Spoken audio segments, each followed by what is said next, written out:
అందరికీ మరణాత మరణాత మహిమస్వరం కార్యక్రమం వీక్షిస్తున్న దేవుని బిడ్డలైన మీ అందరికీ వందనాలు.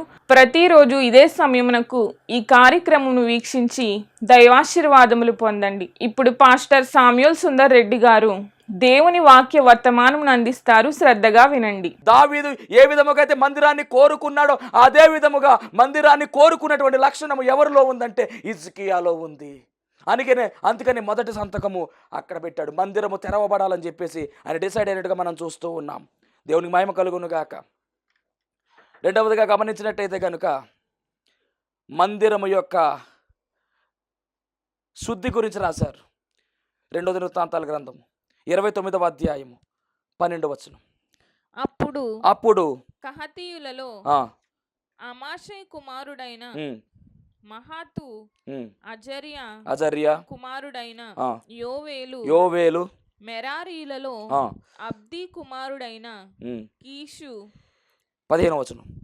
వీరు తమ సహోదరులను సమకూర్చి తమ్మును ప్రతిష్ఠించుకొని యెహోవా మాటను బట్టి రాజు ఇచ్చిన ఆజ్ఞ చొప్పున యెహోవా మందిరమును పవిత్రపరచుటకు వచ్చిరి. అనగా ముందు డోర్లు ఓపెన్ చేసి ఆ తర్వాత రెండవది మందిర శుద్ధి అనేటటువంటి రెండవ పనిని కూడా ఆయన చేయడానికి ముందుకొచ్చారు. మొత్తం మీద కొంతమందిని లేవీయుల్ని ఏర్పాటు చేసి ఆ పని కూడా ముగించినట్టుగా 18వ వచనంలో మనం చూస్తూ ఉన్నాం. అప్పుడు వారు రాజైన హిజ్కియా వద్దకు పోయి, మేము యెహోవా మందిరం అంతటిని, దహన బలిపీఠమును, ఉపకరణములన్నిటినీ, సన్నిధి రొట్టెల నుంచి బల్లను పవిత్రపరచియున్నాము.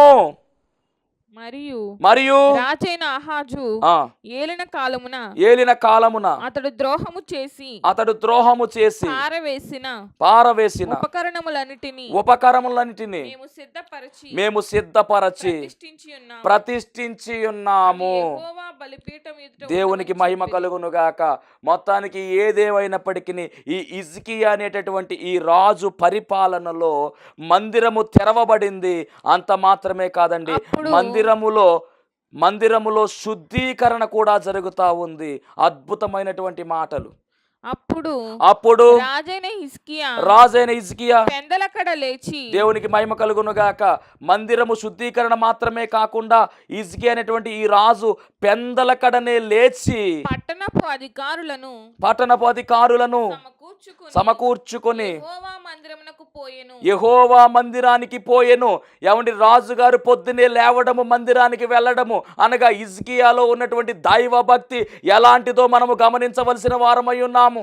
మామూలు భక్తి కాదండి, ఇది అద్భుతమైనటువంటి దైవ భక్తి కలిగినటువంటి వాడుగా ఈ హిజ్కియా మనకు కనబడుతూ ఉన్నాడు. దేవుని మహిమ కలుగునగాక. హల్లెలూయా.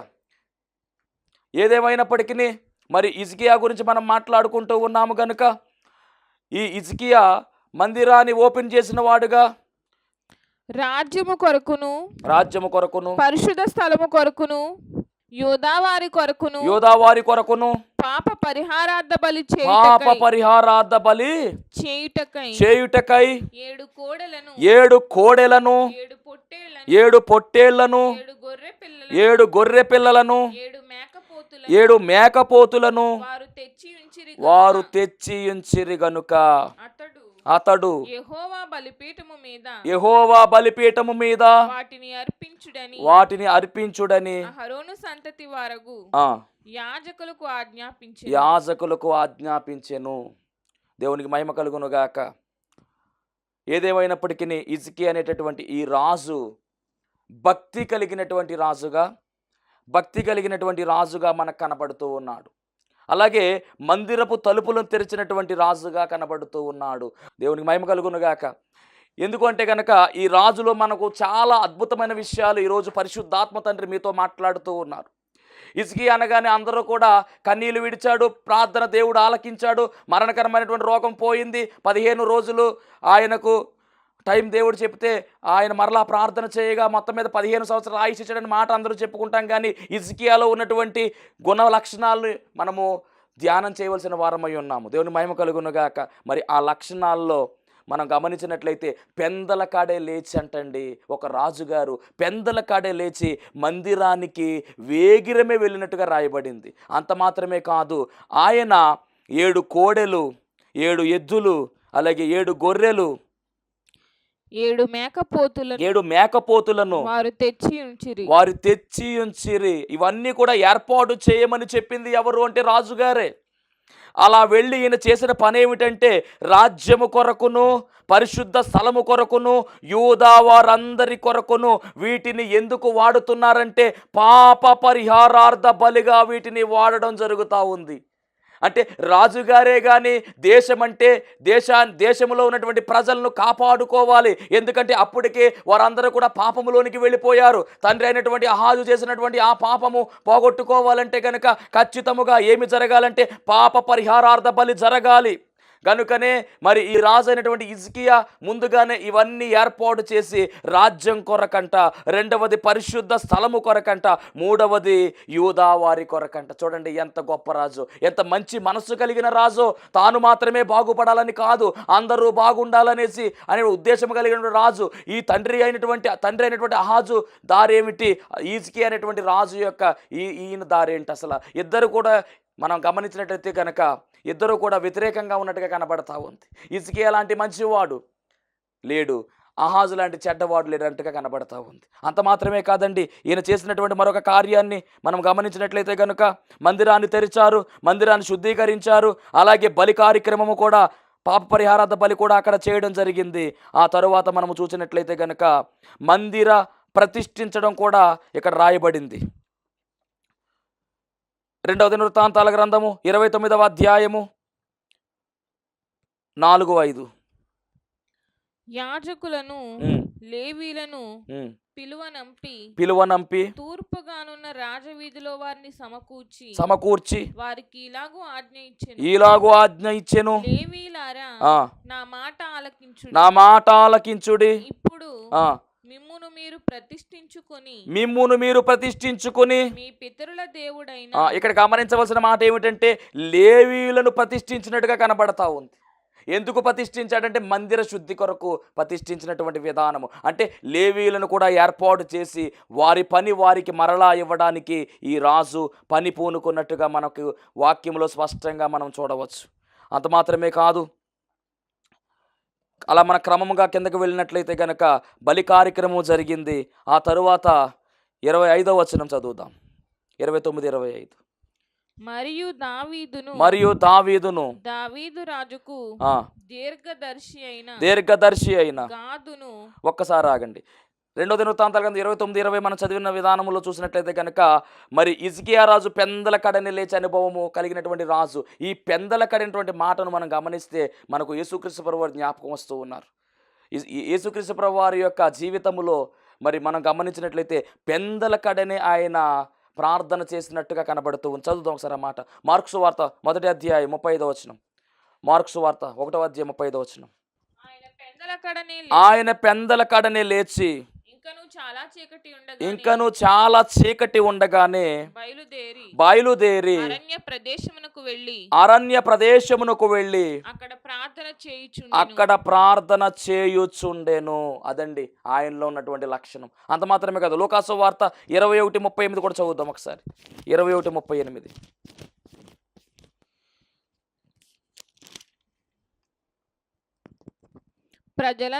ప్రజలందరూ ఆయన మాట వినుటకు దేవాలయములో ఆయన యొద్దకు పెందల కడ వచ్చుచుండిరి.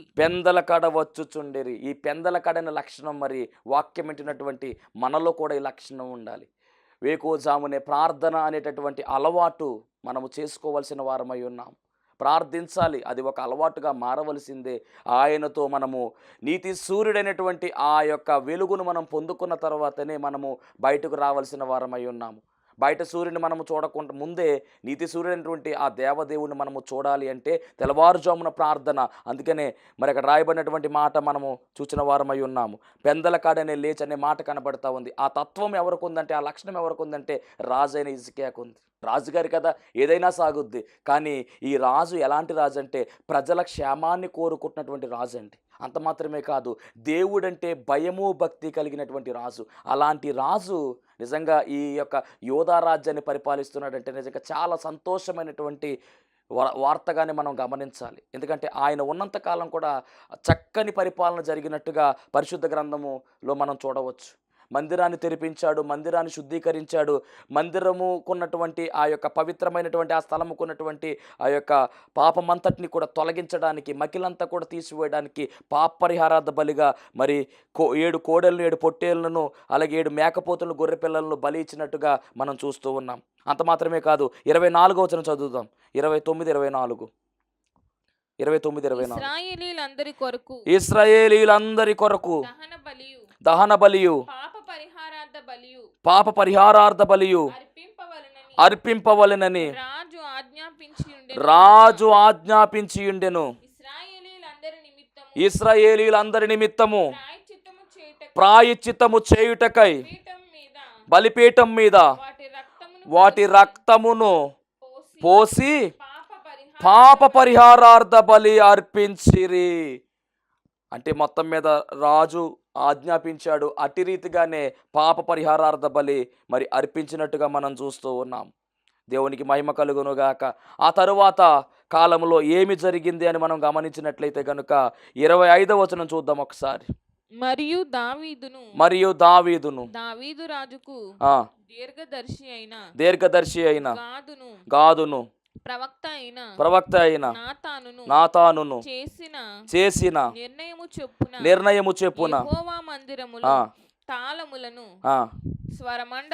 స్వరమండలములను సితారాలను వాయించుటకై అతడు ఏర్పాటు చేసెను. అలాగు జరగవలెనని యెహోవా తన ప్రవక్తల ద్వారా ఆజ్ఞాపించి ఉండెను. దేవునికి స్తోత్రం. ఏదేమైనప్పటికీ మందిరము శుద్ధి జరిగింది. మందిరము శుద్ధి జరిగిన తర్వాత మరి మందిరములో ధూపము వేయడం ఆగిపోయింది అనుకున్నాము, అలాగే దీపము పెట్టడం ఆగిపోయింది అనుకున్నాము. ఇవన్నీ కూడా లేవీయుల ద్వారా హిజ్కియా రాజు సిద్ధపరిచినట్టుగా కూడా ఈ వచనాల్లో మనకు కనపడుతుంది. ఏ వచనంలో కనపడుతుంది అంటే కనుక 29వ అధ్యాయము 18వ వచనం ఒకసారి చదువుదాం. అప్పుడు వారు రాజైన హిజ్కియా యొద్దకు పోయి మేము యెహోవా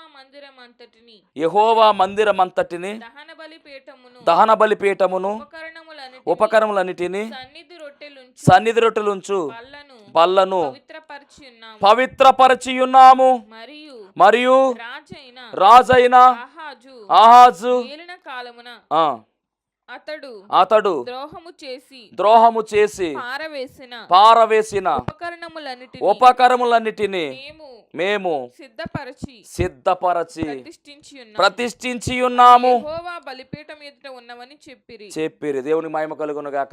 మొత్తానికండి ధూపము వేయడానికి ధూపవేదికను, అలాగే దీపము పెట్టడానికి అనగా దీపవృక్షం, ఇవన్నీ కూడా మందిరములో ఉన్నటువంటి ఉపకరణములన్నింటినీ కూడా సరిచేసి మొత్తానికి మరలా మందిరము యొక్క పనిని వాళ్ళు పునఃప్రారంభించినట్టుగా మనం చూస్తూ ఉన్నాం. ఇదంతా జరిగిపోయిన తర్వాత అప్పుడు మనం మాట్లాడుకున్నటువంటి బలి, పాప పరిహారార్థ బలి అనేది కూడా ఈ రాజుగారు పెందల కడ లేచి చేయించినట్టుగా కనపడతా ఉంది. అనగా పాడైపోయినటువంటి, అనగా మరి మూత వేయబడినటువంటి మందిరము, ఈ మందిరములో ప్రార్థన అనేది ఆగిపోయింది, ఆరాధన ఆగిపోయింది.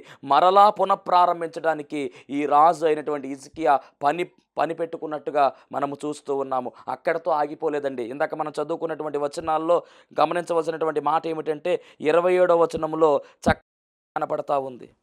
బలిపీఠం మీద దహన బలులను అర్పించుడని హిజ్కియా ఆజ్ఞాపించెను. దహన బలి అర్పణ ఆరంభమగుటతోనే బోరలు ఊదటతోను ఇశ్రాయేలు రాజైన దావీదు చేయించిన వాద్యములను వాయించుటతో యెహోవాకు స్తుతిగానము ఆరంభమాయెను.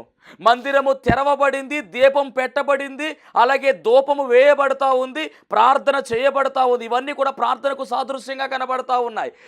అంత మాత్రమే కాదు, స్తుతి ప్రారంభమయ్యింది, అనగా ఆరాధన ప్రారంభమైంది. తండ్రి అయినటువంటి ఆహాజు కాలములో ఆగిపోయినటువంటి ఆరాధన కుమారుడైనటువంటి హిజ్కియా కాలములో దాన్ని మరలా ప్రారంభించాడు. దేవునికి ఆరాధన అంటే చాలా ఇష్టము. మనము ఆయనను ఆరాధించవలసిన వారమై ఉన్నాము.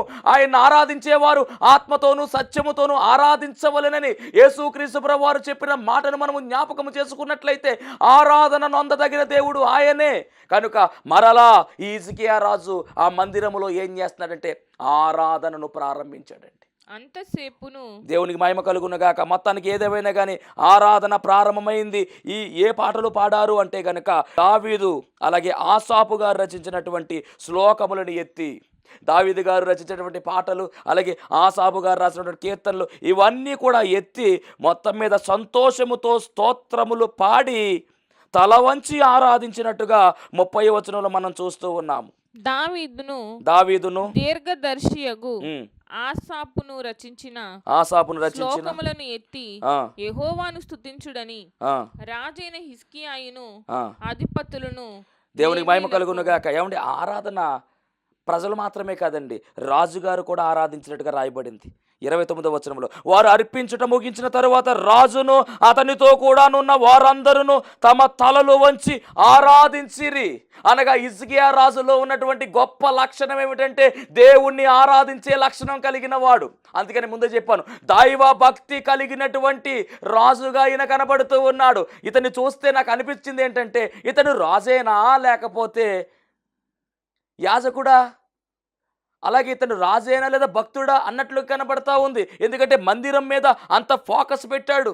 అంత మాత్రమే కాదు, మందిరం మీద ఫోకస్ మాత్రమే కాదు, మందిరంలో జరగవలసినటువంటి ప్రార్థన జరిగేలాగా ఈయన ఎంతగానో ముందుకు వచ్చాడు.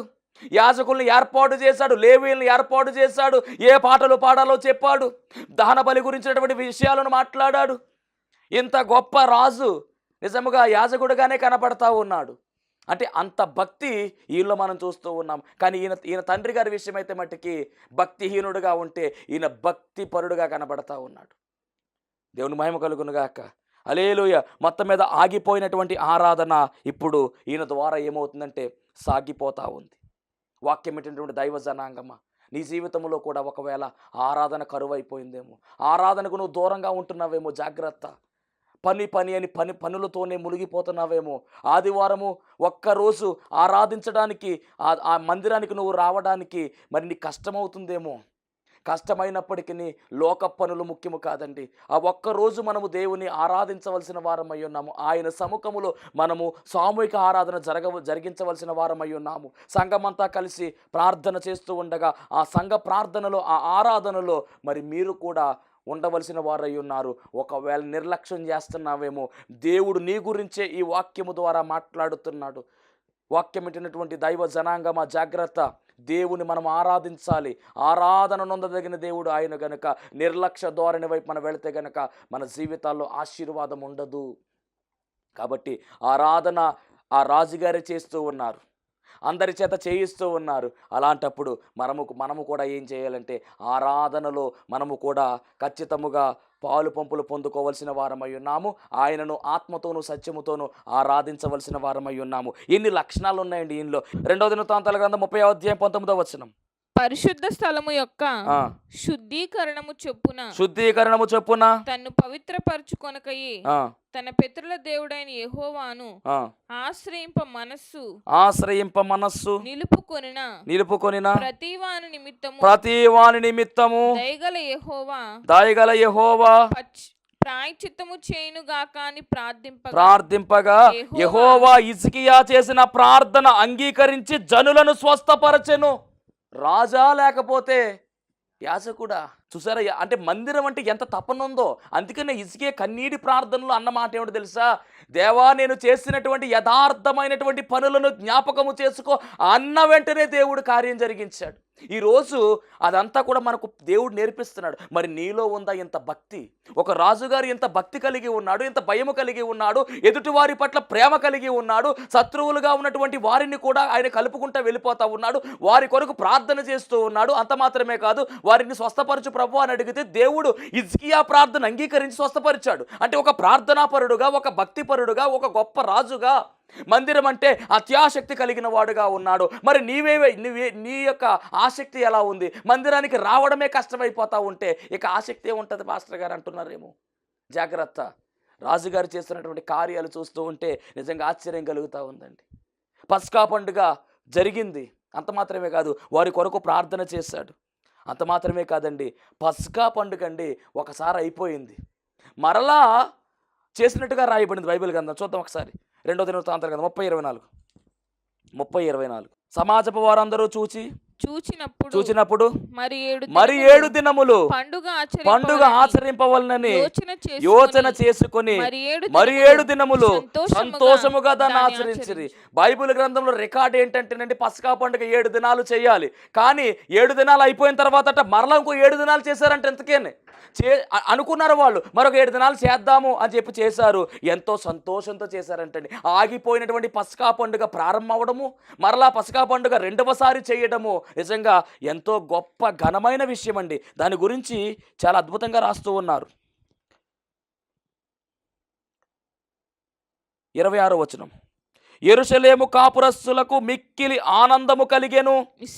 ఇశ్రాయేలు రాజును దావీదు కుమారుడైన సొలొమోను కాలమునకు తరువాత ఈలాగు జరిగి ఉండలేదు. అంటే ఎప్పుడు కూడా ఇలా జరగల. సొలొమోను మొదలుకొని ఇప్పటి వరకు కూడా ఇలాంటి సిచ్యువేషన్ రాలా. కానీ హిజ్కియా కాలంలో జరిగింది. అందుకనే రాజులందరూ ఒక పక్కన, హిజ్కియా ఒక పక్కన కనబడుతున్నాడు. ఎంత భక్తి కలిగిన వాడుగా కనబడుతున్నాడు. 7 రోజులు పస్కా పండుగ 14 రోజులు జరగడం అంటే చాలా గొప్ప విషయం అండి. అంత మాత్రమే కాదండి, కానుకలను ఏర్పాటు చేశాడంటండి. మందిరానికి రావాల్సిన కానుకలను ఏర్పాటు చేశాడు. అంత మాత్రమే కాదు, ఆ కానుకలను మరి దాన్ని మెయింటెనెన్స్ చేయడానికి కూడా కొంతమందిని ఆయన ఏర్పాటు చేసినట్టుగా. అంటే మందిరం అంటే నిజంగా ఒక సిస్టమేటిక్గా చేయడానికి ఈ రాజుగారు పని పూనుకున్నాడండి. దేశాన్ని పరిపాలించవలసిన రాజు మరి దేశము పరిపాలనలో క్షేమంగా ఉండాలంటే ముందు క్షేమంగా ఉండాలి. మందిరానికి మంద వెళ్ళవలసిందే. మందిరంలో ఆరాధన జరిగితే దేశమంతా క్షేమంగా ఉంటుందని గ్రహించుకున్నటువంటి గొప్ప భక్తుడు ఎవరంటే హిజ్కియా అనే రాజు. మరి ఈ రాజుకి ఇంత భక్తి ఉంటే నీకు ఎంత భక్తి ఉందని అడుగుతున్నాడు దేవుడు ఈరోజు. దేవుడు మహిమ కలుగునుగాక. అంత మాత్రమే కాదండి, మందిరాన్ని తెరిచాడు, శుద్ధీకరించాడు, దీపం పెట్టించాడు, ధూపం వేశాడు. అంత మాత్రమే కాకుండా బలి అర్పించాడు, ఇతరుల కొరకు ప్రార్థన చేశాడు, పస్కా పండుగను ప్రారంభించాడు, కానుకలను ఏర్పాటు చేశాడు, మందిరానికి రావాల్సినటువంటి అర్పణలన్నీ కూడా వచ్చేలా చేశాడు, వచ్చిన వారందరికీ ఆహారము సమృద్ధిగా వెళ్ళేలా చేశాడు. అక్కడితో ఆగిపోలేదండి, అద్భుతమైనటువంటి ఒక సాక్ష్యాన్ని ఈయన పొందుకున్నాడు. అది చదువుదాం. 31వ అధ్యాయము 20-21 వచనాలు.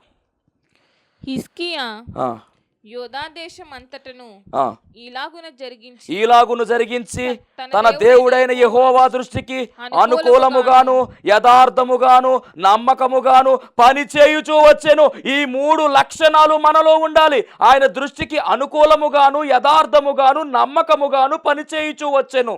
ఆ తర్వాత తన దేవుని ఆశ్రయించుటకై దేవుని మందిర సేవ విషయమందేమి ధర్మశాస్త్ర విషయమందేమి ధర్మమంతటి విషయమందేమి తాను ఆరంభించిన ప్రతి పని అతడు హృదయపూర్వకముగా జరిగించి వర్ధిల్లెను. కాబట్టి ఈ రాజు యొక్క పేరు మారుమోగిపోయింది. ఈయన వర్ధిల్లాడు. అన్ని పనులు కూడా హృదయపూర్వకంగా చేశాడు. మరి అలా చేసి ఈరోజు హిజ్కియా అంటే ఒక మార్కును క్రియేట్ చేసుకున్నాడండి. కన్నీటి ప్రార్థన హిజ్కియా అని అంటారు అందరూ కూడా. మరణకరమైనటువంటి రోగం కొట్టివేయబడింది. మరి నీ ప్రార్థనకు అంత శక్తి రావాలంటే ఇలాంటి పనులలో మనం ఉండాలి. మందిరం అంటే ఆసక్తి కలిగి మనం జీవించాలి. దేవుడు అంటే భయము కలిగి జీవించాలి, భక్తి కలిగి జీవించాలి. మందిరానికి ఎప్పుడు వెళ్ళాలా అని మరి ప్రాణము ఎదురు చూచే విధముగా జీవించవలసిన వారమై ఉన్నాము. మరి అట్టి ధన్యత దేవుడు మనందరికీ అనుగ్రహించి ఆశీర్వదించునుగాక. ఆమేన్. మహోన్నతుడా నీకు వందనాలు, స్తోత్రాలు, స్తుతులు చెల్లించుకొంచున్నాము. ఇదిగో తండ్రి, హిజ్కియా రాజులో ఉన్నటువంటి అద్భుతమైనటువంటి లక్షణాలు ప్రభువా నాయన మేము కూడా కలిగి నాయనా ఇదిగో తండ్రి గొప్ప సాక్ష్యము పొందుకునే ధన్యత నీ బిడ్డలకును మాకును అనుగ్రహించుమని మా కొరకు త్వరగా రానయ్యున్న యేసుక్రీస్తు వారి నామములో అడిగి వేడుకొనుచున్నాము పరమ తండ్రి. ఆమేన్. అందరికీ మరణాత. పాస్టర్ గారికి, పాస్టమ్ గారికి, సంఘ పెద్దలకి అందరికీ వందనాలండి. మాది వెస్ట్ గోదావరి ఆలమూరు అండి. నేను ఇక్కడికి మాది పొలం అమ్మడానికని పెట్టుకున్నామండి. 3 సంవత్సరాలైనా పొలం అమ్మడం అవ్వట్లేదండి. అది ఎవరో చెప్తే అండి ఇక్కడికి వచ్చామండి. ఈ సాలకి ఈ పాస్టర్ గారు ప్రార్థన చేయించుకున్నామండి. పొలం అమ్మకం అయిపోయిందండి. తర్వాత మా అబ్బాయి సింగపూర్లో ఎలక్ట్రికల్ సూపర్వైజర్గా షిప్లో పనిచేస్తాడండి. అబ్బాయి కంపెనీ అయిపోయిందని వచ్చేసాడండి. ఇండియాకి వచ్చిన తర్వాత పాస్పోర్ట్ టైం కూడా అయిపోయిందండి. మళ్ళీ వెళ్ళాలి అంటే మళ్ళీ పాస్పోర్ట్ మళ్ళీ చేయించుకోవాలండి. ఇప్పుడు ఎలాగాని మేము చాలా ఇబ్బంది పడ్డామండి. అయితే పాస్పోర్ట్ కంపెనీకి పంపించండి, పాస్పోర్ట్ చేయించుకున్నామండి. 3 రోజుల్లో పాస్పోర్ట్ రావడానికి సహాయం దేవుడు చేశాడండి మాకు. అలాగే మాకు వీసా కూడా 2 రోజుల్లో వచ్చిందండి. ఈ పాస్టర్ గారే ప్రార్థన చేశారండి, మాకు అన్నీ జరిగినాయండి. ఈ చిన్న సాక్ష్యం దేవుడు దీవించును గాక. ఈ యొక్క శాలకు రావడం ద్వారా వీరి జీవితంలో దేవుడు ఎంతో అద్భుత కార్యం చేసి ఉన్నారు. మరి వీరు పొలం విషయంలో 3 సంవత్సరాలు ఎంతో ఎదురు చూసినా కానిది ఈ యొక్క శాలలో అంశం పెట్టగా ఆ యొక్క కార్యమును దేవుడు జరిగించి ఉన్నారు. అలాగే వీరి అబ్బాయి కూడా విదేశాలు వెళ్ళడానికి ఆటంకములన్నీ తీసివేసి చక్కగా వెళ్ళడానికి కూడా దేవుడు కృప చూపి ఉన్నారు. ఈ సాక్ష్యం దేవుడు దీవించును గాక. ఆమేన్. మరణాత మహిమస్వరం అనేటటువంటి ఆధ్యాత్మిక టీవీ కార్యక్రమాన్ని వీక్షిస్తున్నటువంటి మీ అందరికీ కూడా నా ప్రత్యేకమైన వందన మరణాత తెలియజేస్తూ ఉన్నాను. దేవుడు అనుగ్రహించినటువంటి ఈ కార్యక్రమం ద్వారా మీరందరూ కూడా ఎన్నో మేలులు పొందుకున్నట్టుగా మరి మేము వింటూ ఉన్నాము. అందరూ కూడా ఫోన్ కాల్ చేస్తూ ఉన్నారు. ప్రార్థన అవసరంలో ఉన్న వారందరూ కూడా ఫోన్ చేసి ప్రార్థన చేయించుకుంటున్నారు. చాలా సంతోషము. అందరూ కూడా మేలు పొందుకున్నట్టుగా మరి మీరు తెలియజేసిన సమాచారం బట్టి మేము చాలా సంతోషిస్తూ ఉన్నాము. ఈరోజు ఒక ప్రత్యేకమైనటువంటి అంశాన్ని మీతో మాట్లాడాలని నేను మీ ముందుకు వచ్చి ఉన్నాను. అదేమిటంటే, దేవుడు తన మహాకృపను బట్టి సేవా పిలుపు నాకు ఇచ్చి అన్నిటినీ విడిచిపెట్టి తను రమ్మనడం జరిగింది. మరి ఆయన ఇచ్చినటువంటి పిలుపును అంగీకరించి ఆయన సేవకు నేను వ్యాపారాన్ని గట్ట అన్నీ విడిచిపెట్టి వచ్చాను. ఆ వచ్చినది మొదలుకొని ఈ దినం వరకు చక్కని సేవా పరిచర్యను దేవుడు జరిగించుకుంటూ ఉన్నాడు. చూస్తున్నటువంటి ఈ యొక్క ఈ షెడ్లో మేము ప్రతి శనివారం కూడా స్వస్థత ప్రార్థనలు అనగా శాల కార్యక్రమాన్ని జరిగిస్తూ ఉన్నాము. 1 సంవత్సర కాలం పాటు ఎలాంటి అడ్డు ఆటంకం లేకుండా చక్కని రీతిలో మరి ఈ శాల కార్యక్రమం జరుగుతూ ఉంది. దీని యజమానుడు మరి ఎలాంటి అద్దె కూడా మన నుంచి తీసుకోకుండా మరి ఫ్రీగానే ఈ కార్యక్రమాన్ని జరిగించుకోవడానికి ఆయన ఇచ్చి ఉన్నారు. కానీ ఇప్పుడు ఒక సమస్య వచ్చింది. అదేమిటంటే, కొన్ని కారణాల వల్ల ఈ యొక్క షెడ్ని అమ్మకానికి పెట్టారు. మరి ఈ యొక్క క్లిష్టమైనటువంటి పరిస్థితుల్లో మనము తీసుకుంటే ఈ షెడ్ తీసుకోవాలి, లేకపోతే బయటకు వెళ్ళవలసిన పరిస్థితి వచ్చేసింది. మరి తీసుకుందామని ప్రయత్నం చేస్తున్నాము. ఆశ అయితే మాకు ఉంది, కానీ లక్షలాది రూపాయలు ఖర్చు అవుతుంది. కాబట్టి మా దగ్గర ఎలాంటి డబ్బు లేదు. అన్నీ విడిచిపెట్టి రావడంతో సేవ కొత్తగా ప్రారంభించిన సేవ కాబట్టి తీసుకోవాలనుకుంటున్నా కానీ ఇబ్బంది పడుతూ ఉన్నాము. ఇక్కడ ప్రార్థన కంటిన్యూగా జరగాలి అంటే కనుక ఖచ్చితంగా మరి ఈ కార్యక్రమాన్ని వీక్షిస్తున్నటువంటి మీ అందరూ కూడా మీ ప్రోత్సాహాన్ని అందించినట్లయితే ఈ ప్రార్థన ఆగకుండా ఖచ్చితంగా ముందుకు కొనసాగుతుంది. కనుక మరి ఈ కార్యక్రమాన్ని వీక్షిస్తున్న మీ అందరూ కూడా ఈ దీన సేవకుని యొక్క సేవను గుర్తించి దయచేసి మీ హృదయాన్ని గనక ఆ దేవుడు ప్రేరేపించినట్లయితే ఖచ్చితముగా మీరందరూ కూడా స్పందించవలసిందిగా, మీ యొక్క చేయూతను మాకు అందించవలసిందిగా ప్రభు పేరు తెలియజేస్తూ ఉన్నాము. మా ఫోన్ నెంబర్లో టీవీ స్క్రీన్ మీద మరి ప్లే అవుతూ ఉంది ఫోన్ నెంబరు. ఆ నెంబర్కి ఫోన్ చేయండి, స్వయంగా నేనే మాట్లాడతాను. ఆ తర్వాత మరి మా ఫోన్పే కానీ గూగుల్ పే కానీ చేసి ఈ యొక్క సేవను ప్రోత్సహించవలసిందిగా ప్రభు పేరు మీ అందరికీ తెలియజేస్తూ ఉన్నాను. దేవుడు మిమ్మల్ని బహుగా ఆశీర్వదించును గాక.